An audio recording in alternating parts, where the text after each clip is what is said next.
And oh, I haven't talked about this yet. This happened between podcasts. So I should probably just go into that first. I landed a 34-pound bass. I didn't measure it, but it was a super long fish. So I'm going to guess that it was between, at the low end of how long it would have been about 45 inches. And at the high end, it probably would have been about maybe, this is again at the high end, would have been about 47. I think it was about, and so I'm going to guess about 46, 45, 46 inches. So it was a long bass, but it was it was a big fish.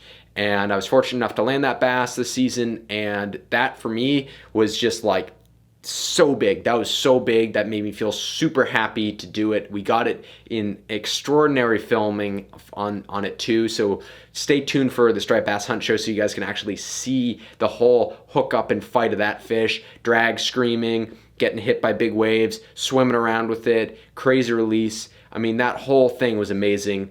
I mean, I've gotten a good amount of larger bass this season, still pretty early in the season, but there hasn't been a lot of numbers. What I've got is more quality over quantity, and which I'm totally stoked by. Like, I'd rather get quality over quantity in general, just because who's not, like, it makes it all worth it when you get those specific larger bass.